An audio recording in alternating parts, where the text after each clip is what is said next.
सुन रहे हैं Dale Carnegie की लिखी पुस्तक लोक व्यवहार, दिनेश सोनी की आवाज में। भाग 2, लोगों के साथ व्यवहार करने का अचूक रहस्य। इस दुनिया में सिर्फ एक ही तरीका है जिससे आप किसी से कोई भी काम करवा सकते हैं। क्या आपने कभी ऐसा सोचा है? हां, सिर्फ एक तरीका, और वह तरीका है उस व्यक्ति में वह काम करने की इच्छा पैदा करना। याद रखें, इसके अलावा कोई दूसरा तरीका है ही नहीं।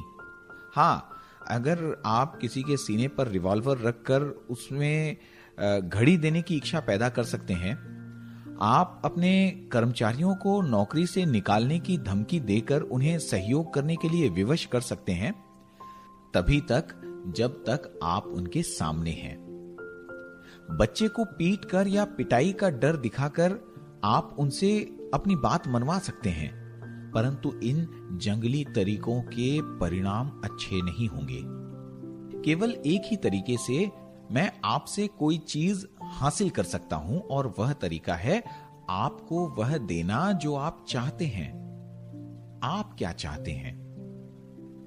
सिगमंड फ्रायड ने कहा था कि किसी भी काम को करने के पीछे मनुष्य की 2 मूलभूत आकांक्षाएं होती है, सेक्स की आकांक्षा और महान बनने की आकांक्षा।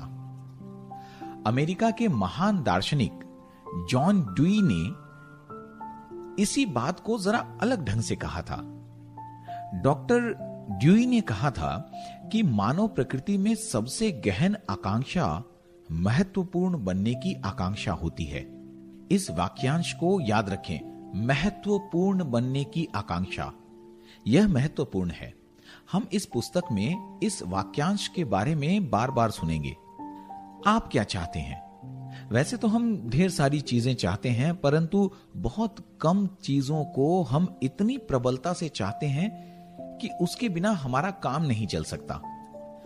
ज्यादातर लोगों में नीचे दी गई चीजों की आकांक्षा होती है। 1, स्वास्थ्य और जीवन का संरक्षण। 2, भोजन। 3, नींद। 4, पैसा और पैसे से खरीदी जाने वाली वस्तुएं। 5, परलोक सुधारना। 6, सेक्स की संतुष्टि। 7, बच्चों का कल्याण। और 8, महत्व की भावना। और लगभग यह सभी आकांक्षाएं आमतौर पर पूरी हो जाती हैं या संतुष्ट हो जाती हैं, सिवाय एक के। वह आकांक्षा जो उतनी ही गहन और प्रचंड होती है जितनी कि भोजन या नींद की आकांक्षा, और वह आकांक्षा शायद ही कभी संतुष्ट होती है। इस आकांक्षा को फ्रायड ने महान बनने की आकांक्षा कहा है और ड्यूई ने महत्वपूर्ण बनने की आकांक्षा कहा है।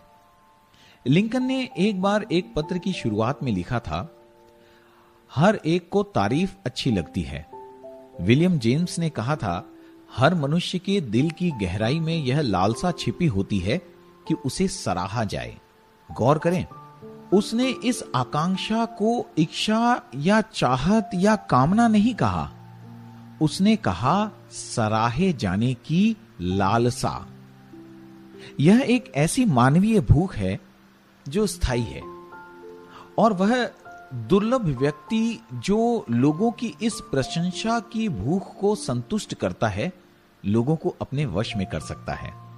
लोग उससे इतना प्रेम करेंगे कि दफनाने वाले तक उसकी मौत पर दुखी होंगे। इंसानों और जानवरों में यही फर्क है कि इंसानों में महत्वपूर्ण बनने की आकांक्षा होती है। जब मैं मिसूरी में फार्म बॉय था, तब मेरे पिता अच्छी नस्ल के बेहतरीन ड्यूरॉक जर्सी सुअरों और मवेशियों को पालते थे। हम अपने सुअरों और मवेशियों को मेलों में होने वाली प्रदर्शनियों में ले जाते थे और पूरे मिडिल वेस्ट में जानवरों की प्रदर्शनियों में हिस्सा लेते थे। हमने दर्जनों बार प्रथम पुरस्कार जीते।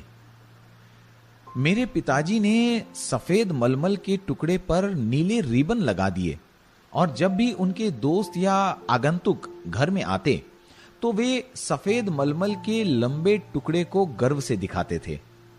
एक सिरे को वे पकड़ते और दूसरे सिरे को मैं। इस तरह वे अपने नीले रिबन प्रदर्शित किया करते थे।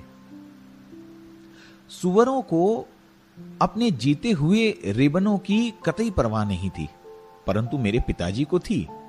पुरस्कार उन्हें महत्वपूर्ण होने का एहसास दिलाते थे।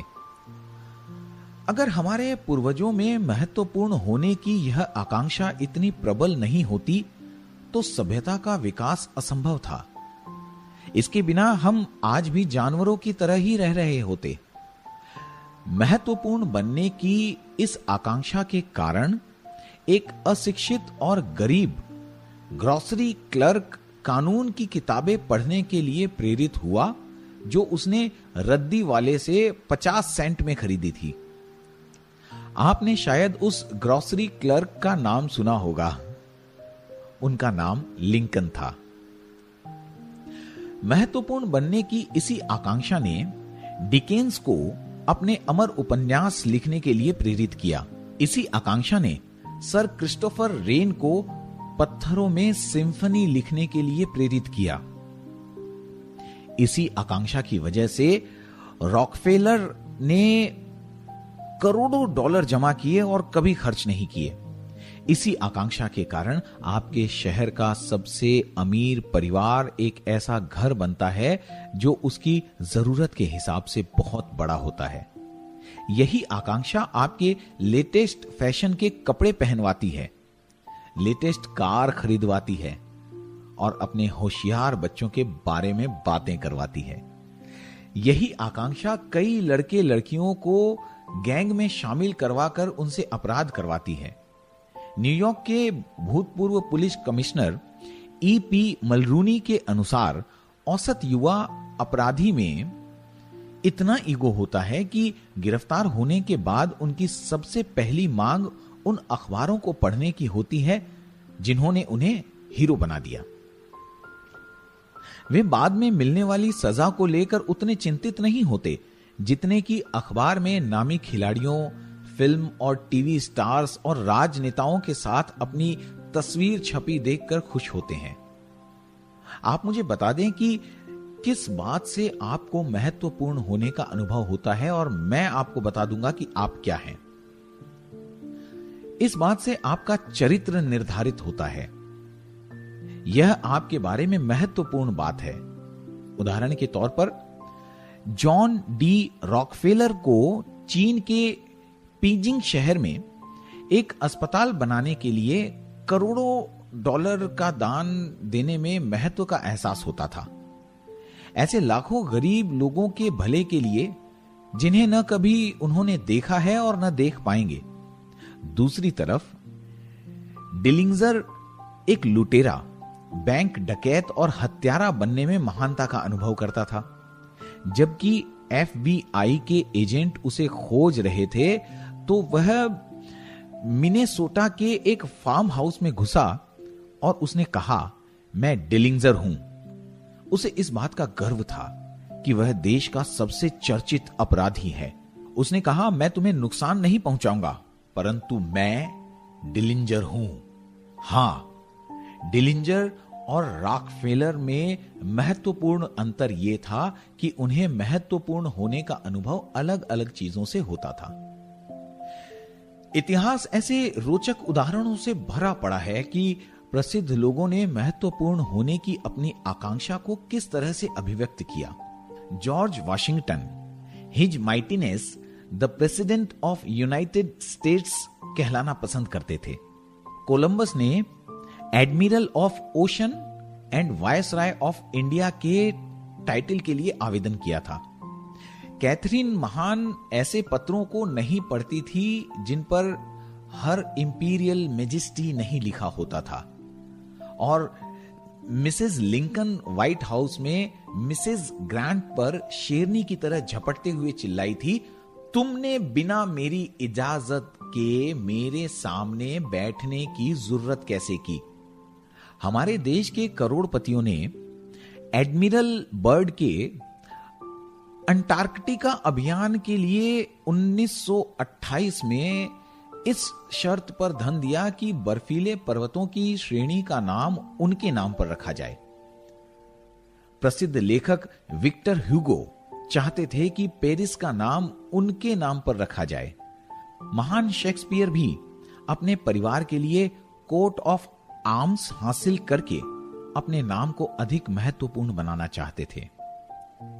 सहानुभूति और ध्यान आकर्षित करने के लिए तथा महत्वपूर्ण होने का अनुभव करने के लिए लोग बीमार होने का बहाना करते हैं।